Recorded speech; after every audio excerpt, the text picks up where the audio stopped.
आम्हाला विनंती केली होती की मराठी भाषा सक्ती जे तुम्ही करताय त्याबद्दल आमचं दुमत नाही, कारण महाराष्ट्रामध्ये जर राहायचं असेल, महाराष्ट्रामध्ये जर व्यवसाय करायचा असेल तर मराठी आलं पाहिजे.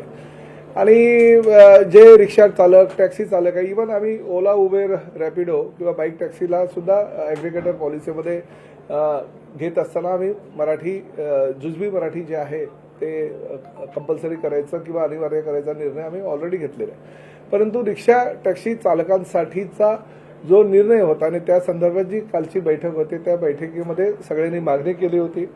मी नेहमी असंच म्हणत आलो आहे की महाराष्ट्र हा रोजगार निर्मिती करणारा राज्य आहे आणि आम्ही देशामध्ये एक नंबर रोजगार निर्मिती करणारं राज्य कसं होईल यासाठी प्रयत्न करतोय आणि माननीय मुख्यमंत्री आणि दोन्ही उपमुख्यमंत्री त्यासाठी फारच आग्रही असतात आणि आजही आमची तीच भूमिका आहे. पण शेवटी मराठीचं काय, मराठी तर आली पाहिजे, मराठी बोलली गेले पाहिजे.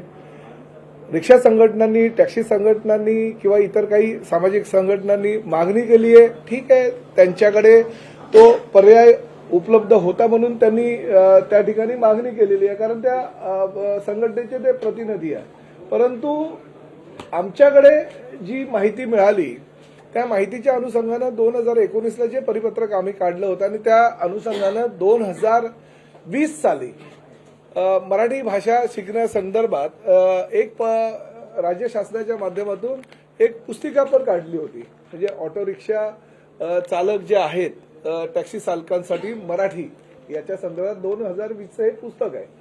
परंतु 2019ला नियमावली आली, त्यामध्ये फक्त एक टेक्निकल अशी गोष्ट होती की जे बॅच असतात ते बॅच त्रिकोणी असतात आणि त्रिकोणी असल्या कारणानं बोलताना, बसताना किंवा वागताना वगैरे ते टोक खाली लागायचं रिक्षा चालकांना, टॅक्सी चालकांना, म्हणून त्यांनी मागणी केली होती की शेवटी ते लागत असल्या कारणानं मग पॉलिसी मध्ये असा निर्णय करण्यात आला की बाबा टॅक्सी चालकांना आणि रिक्षा चालकांना मराठी भाषेच्या जी अनिवार्यता आहे त्यामध्ये घ्यावं का, आणि ते संभ्रम होता.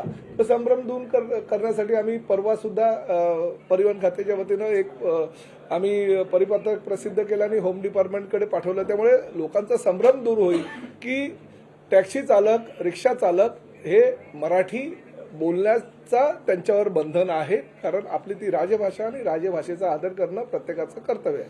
आणि त्यानुसार आम्ही त्याच्यामध्ये बदल सुद्धा करतोय. त्या बदल करत असताना 1 ते 1.5 महिन्याचा त्याला कालावधी लागणार आहे. परंतु आज आम्ही बैठक घेतली, सगळे आमचे प्रमुख अधिकारी होते, राज्यातील सगळ्या 59 आरटीओंना आज मी निर्देश दिलेत की 1 मे पासून आमची जी मोहीम आहे ती आम्ही चालू ठेवणार आहोत आणि राज्यामध्ये ज्या ज्या ठिकाणी चुकीच्या पद्धतीनं काही रिक्षा चालत असतील, चुकीच्या पद्धतीने टॅक्सी चालत असतील, तर बेकायदेशीररित्या जर काही ते प्रवाशांना त्रास देत असतील किंवा बेकायदेशीररित्या नियमाचं उल्लंघन करत असतील, कारण 20 नियमावली आहे की 20 साधारणतः आमच्या कायद्यामध्ये तरतुदी आहे की त्या 20 कायद्याचं त्यांनी उल्लंघन केलं तर आम्ही त्यांचा लायसन्स सुद्धा रद्द करू शकतो, बॅच सुद्धा रद्द करू शकतो किंवा परमिट सुद्धा रद्द करू शकतो. परंतु ह्या सगळ्या कायदेशीर जी प्रक्रिया आहे ती प्रक्रिया पूर्ण करत असताना कालच्या संघटनांनी जी मागणी केली आहे मराठी भाषेसाठी आम्ही कारवाई करणार नाही, परंतु आमची मोहीम जी आहे ती आम्ही चालू ठेवणार.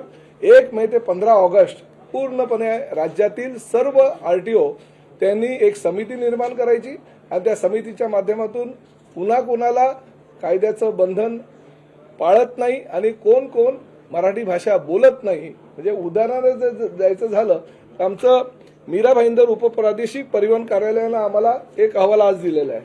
त्या अहवालामध्ये त्यांनी आम्हाला काय काय तपासणी केली, कशा पद्धतीनं तपासणी केली, तपासणी केल्यानंतर त्यांच्या निदर्शनास काय आलेलं आहे तर त्याची माहिती दिली आणि त्या माहितीच्या आधारे म्हणजे ही आम्ही मीरा भाईंदरला तपासणीची मोहीम चालू केली होती की आमचे सहकारी आमदार नरेंद्र मेहता यांनी एक पत्र दिलं होतं 2 फेब्रुवारी रोजी, 2 मार्च रोजी, आणि त्या पत्राच्या आधारे आम्ही ही चौकशी चालू केली आणि ती जी चौकशी आहे त्या चौकशीमध्ये आमच्या वायू पथकाने तपासणी केलेल्या एकूण ऑटो रिक्षा होत्या 3443. तपासणी दरम्यान मराठी भाषेचे ज्ञान सिद्ध न करू शकणारे ऑटो रिक्षा चालक होते 565. आता कागदपत्राची वैधता संपुष्टात आलेल्या ई चलन प्रणालीद्वारे आम्ही दंड आकारणी केलेली, म्हणजे कारवाई आमची याच्यामध्ये चालूच होती आणि कारवाईमध्ये आम्ही जवळजवळ 87,000 रुपयाचा त्यांच्याकडनं दंड वसूल केलेला आहे. परंतु आता 1 मे ते 15 ऑगस्ट चुकीच्या पद्धतीनं कोणी जर गाड्या चालवत असतील, नियमाचा भंग करत असतील तर त्यांचं आम्ही कारवाई करणार. जर बेकायदेशीरित्या ते वाहतूक करत असतील, वाहतूक परिवहन सेवेच्या नियमाला बगल देऊन ते सर्वसामान्य जनतेला फसवत असतील, त्रास देत असतील तर त्यांचं लायसन्स रद्द करण्याचा अधिकार परिवहन विभागाला आहे आणि परिवहन विभाग ते लायसन्स रद्द करेल. फक्त काल ज्या आमच्या सगळ्या लोकांनी मागणी केलेली आहे की मराठी भाषेचा आम्हाला आदर आहे, मराठी भाषा आम्ही शिकायला तयार आहोत, तर त्यांना आम्ही असं सांगितलेलं आहे सगळ्या आरटीओंना की मराठी भाषा शिकण्याची जर कोणाची तयारी असेल तर तुम्ही शिकायला सुद्धा त्यांना आरटीओ कार्यालयामध्ये जागा उपलब्ध करून द्या, त्यांना शिकवा. काही पुस्तिका त्यांना हवी असेल तर ती पुस्तिका द्या आणि प्रत्येक आरटीओनं एक कमिटी तयार केली आणि त्या कमिटीच्या माध्यमातून ही 1 तारखेपासूनची जी मोहीम आहे ती मोहीम आमची पुढे चालू राहणार. नाही बघा, कायदेशीर कारवाई तर आम्ही करणारच. फक्त मराठीच्या मुद्द्यासाठी आमचे आरटीओचे अधिकारी त्यांना शिकवतील. 1 मे ते 15 ऑगस्ट पर्यंत आम्ही ही मोहीम करणार आहोत आणि त्या दरम्यान त्यांनी शिकायला हवं. जर त्यांना काही मुदतवाढ हवी असेल तर त्या संदर्भात आम्ही निर्णय घेऊ. परंतु ह्या दरम्यान आमचे आरटीओचे अधिकारी सुद्धा कोकण मराठी साहित्य परिषद आणि मुंबई मराठी साहित्य संघ या 2 संस्थेच्या माध्यमातून आम्ही शिकवणार आणि त्या सगळ्या ड्रायव्हर, आम्ही जेव्हा ड्राईव्ह घेतला आमच्या लोकांनी, ते नलावडे त्यांना बोलवा, ड्राईव्ह घेतला तर ड्राईव्ह घेतला असता जे 565 रिक्षा चालक होते त्यातील बहुतांश रिक्षा चालकांनी मराठी आम्ही शिकू आणि मराठी शिकायला आम्हाला जे जे काही करावं लागेल ते आम्ही करायची तयारी आहे असं त्यांनी सांगितलं.